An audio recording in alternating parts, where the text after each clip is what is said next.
कराची में जो हमला हुआ मेरे ऊपर और कराची में जो स्टेट अबव स्टेट सामने आई, उसमें कहाँ है इमरान खान? उन्होंने ये बता दिया है कि मैं ना किसी गिनती में हूँ, ना मैं किसी चीज़ में रेलेवेंट हूँ। ये 2, 3, 4 बड़े बड़े लोगों की लड़ाई है, उसमें इमरान खान कहीं भी नहीं है भाई। कराची वाक़े के बाद इमरान खान कहाँ है? साबित हो गया ये बड़ों की लड़ाई है। कैप्टन सफदर का वारंट था, फिर खातून के कमरे का ताला क्यों तोड़ा गया? मरियम नवाज का सवाल।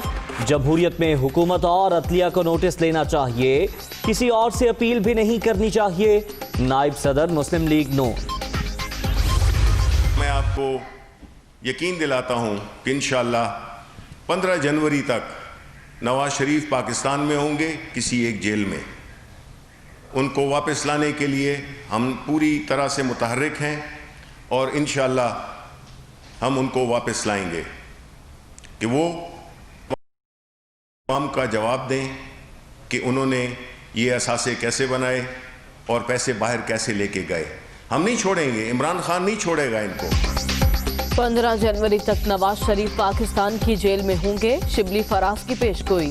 सिंध हुकूमत और मरियम नवाज के बयानात में तजाद, वीडियो में सफदर अवान से खींचातानी नहीं हुई।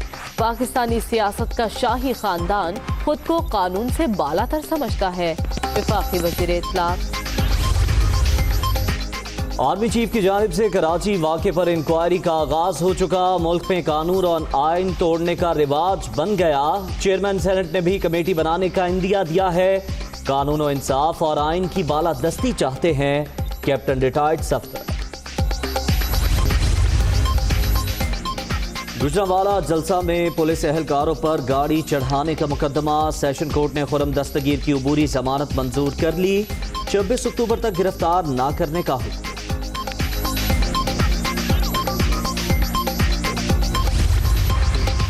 कौमी असम्बली इजलास शुरू होते ही अपोजिशन का वॉकआउट। अवाम के मसाइल पर बोलने की इजाज़त नहीं।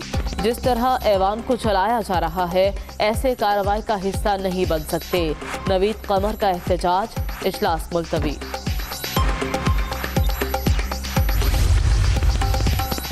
सुप्रीम कोर्ट ने नायब मुल्ज़िमान की तवील हिरासत का नोटिस ले लिया। एहतसाब अदालत लाहौर से ट्रायल में ताख़ीर की वजूहात तलब।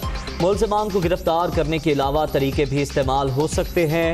जस्टिस उमर अता बंदयाल के रिमार्क। FATF इजलास का आज आखिरी रोज। पाकिस्तान की कारकर्दगी का हतमी जायजा लिया जाएगा। पाकिस्तान को ग्रे लिस्ट में निकालने पर गौर। शेड्यूल। पाकिस्तान ने 27 अहदाफ में से 26 पर पेशरफ्त की।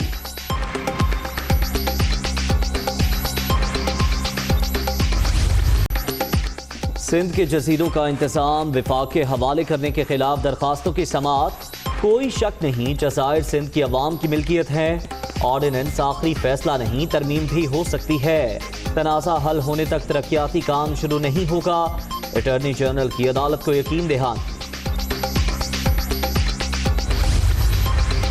मसनूई महंगाई और ज़ख़ीरा अंदोज़ी के खिलाफ एक्शन। टाइगर फोर्स की निशानदही पर खैबर पख्तूनख्वा के मुख्तलिफ शहरों में छापे।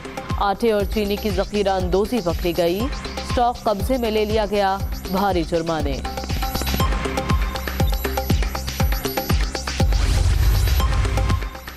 फैसलाबाद के सहूलत बाजारों में सहूलियात ना होने के बराबर। अशियाए खुरोनोश की कमी और बढ़ती कीमतों की वजह से लोग परेशान। शहरी ओपन मार्केट से ही खरीदारी को तरजीह देने लगे।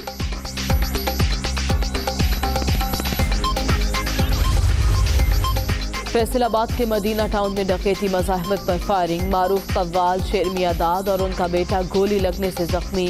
डाकुओं ने मोबाइल और 2 लाख रुपए नकदी छीन ली। वज़ीर आला पंजाब का नोटिस। RPO से रिपोर्ट तलब। HEC की जानिब के खिलाफ साजिश का इल्ज़ाम। हायर एजुकेशन कमीशन के एडिशनल सेक्रेटरी उस्मान खालिद का फौरी तौर पर SNGAD रिपोर्ट करने की हिदायत। उस्मान खालिद पर इदारे को बदनाम करने की चार्जशीट जारी की गई थी।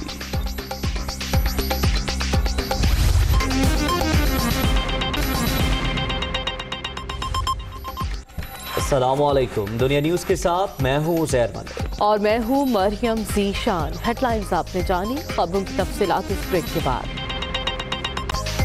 बुलेटिन के आगाज में जिक्र मरियम नवाज का, जिन्होंने सवाल उठाया कि कराची वाक़े के बाद इमरान खान कहां हैं। उन्होंने कहा कि साबित हो गया ये बड़ों की लड़ाई है, शायद हुकूमत जनवरी से पहले चलती बने। ये भी कहना था कि अगर उनके पास कैप्टन सफदर का वारंट था तो फिर खातून के कमरे का ताला क्यों तोड़ा गया। मजीद कहा कि रियासत अपनी बेटियों के साथ ये सलूक करती है, इंक्वायरी में बुलाया गया तो जरूर पेश होंगी। जमहूरियत में हुकूमत और अदलिया को नोटिस लेना चाहिए, किसी और से अपील भी नहीं करनी चाहिए। कराची में जो हमला हुआ मेरे ऊपर और कराची में जो स्टेट अबव स्टेट सामने आई, उसमें कहाँ है इमरान खान। उन्होंने ये बता दिया है कि मैं ना किसी गिनती में हूँ, ना मैं किसी चीज़ में रेलेवेंट हूँ। ये 2, 3, 4 बड़े बड़े लोगों की लड़ाई, उसमें इमरान खान कहीं भी नहीं है भाई। इमरान खान तो हुकूमत में है ही नहीं, उसको तो एक डमी बना के कुर्सी पे बिठाया हुआ है। आप देखिए वो डमी भी गायब है 3 दिन से। इंक्वायरी को अगर आप ये समझते हैं कि महीने बाद का वक्त देके आप इस बात को दबा लेंगे या आप इस बात के ऊपर कोई ग्लॉस ओवर कर देंगे तो ये नहीं होगा। बहुत बड़ा वाकया है, अवाम को पता चलना चाहिए उनके साथ क्या हुआ, और 30 दिन के बाद अब जो रिपोर्ट आएगी उसको पब्लिक किया जाना चाहिए। उसमें कोई चीज़ छुपानी नहीं चाहिए, अगर छुपाएंगे तो ये हम होने नहीं देंगे। मुझे गवाह के तौर पे बुलाया जाएगा तो मैं ज़रूर पेश होंगी। आपके पास कैप्टन सफदर की गिरफ्तारी का वारंट था, मेरी गिरफ्तारी का वारंट नहीं था। आपके पास कोई इजाज़त नहीं थी कि आप एक खातून के कमरे में आप धावा बोलकर दाखिल हो जाए, आपके पास ये वारंट नहीं था। ये गैर कानूनी था, इसका जवाब आपको देना पड़ेगा। कौन सी रियासत है जो अपनी ही बेटियों के साथ ये सलूक करती है? और अब हुकूमती मशीर और हुकूमती तर्जुमान अपनी खिफत मिटाने के लिए वो ये बयानबाजी जो कर रहे हैं ना, वो अपनी खिफत मिटाने के लिए कर रहे हैं, क्योंकि वो कहीं नहीं है। उनको ओवर रूल करके उनको कुछ ना समझते हुए ये ऑपरेशन किया गया, उनको तो पता ही नहीं था। जाली हुकूमत पे, अपनी ही जाली हुकूमत पे भी हमला है ये। जिस तरह इनकी हवाइयाँ उड़ी हुई हैं, मैं तो ये समझ रही हूँ कि ये शायद जनवरी से बहुत पहले चलती बने। एक डेमोक्रेसी होती है, उसमें नोटिस जो है ना वो हुकूमत को लेना चाहिए, अदलिया को लेना चाहिए, वो किसी और को नहीं लेना चाहिए और ना ही किसी और से अपील की जानी।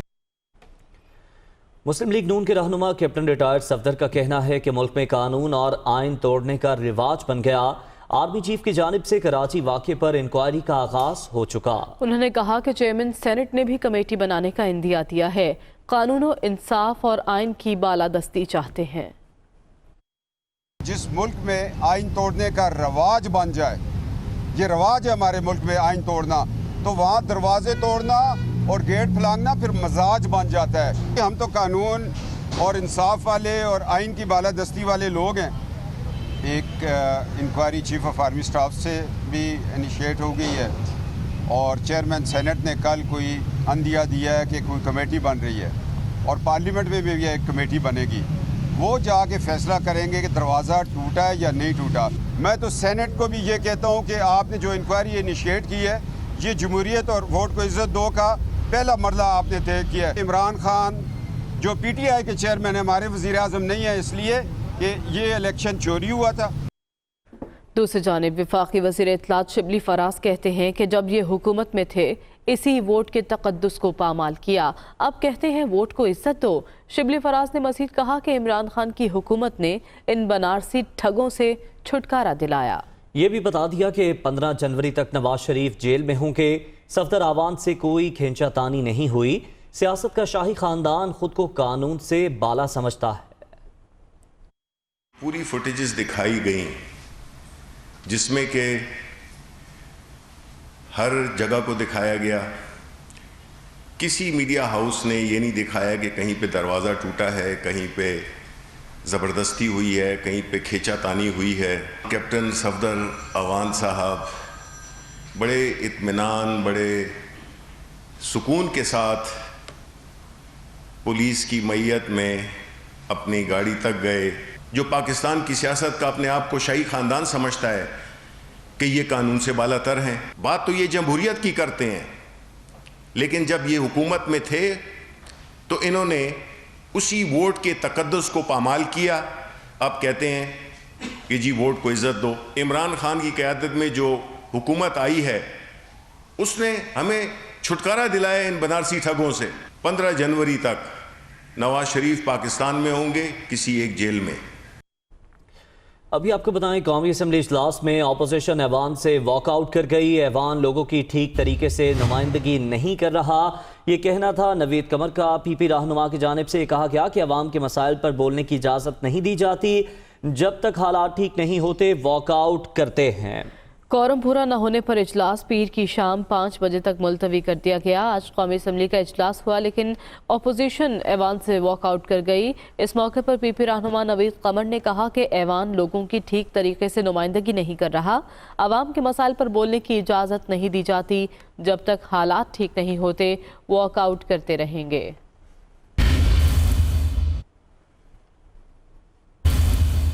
कराची से अहम खबर देंगे आपको, जहां नागिन चौरंगी के करीब खड़ी गाड़ियों में आग लग गई है।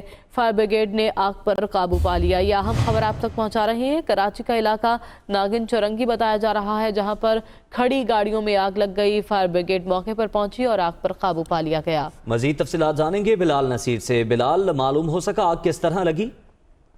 जी बिल्कुल, ये इब्तदाई तौर पर नागन चौरंगी के करीब पहले एक गाड़ी में आग लगी और उसने देखते ही देखते मजीद 4 गाड़ियों को जो है वो अपनी लपेट में ले लिया है।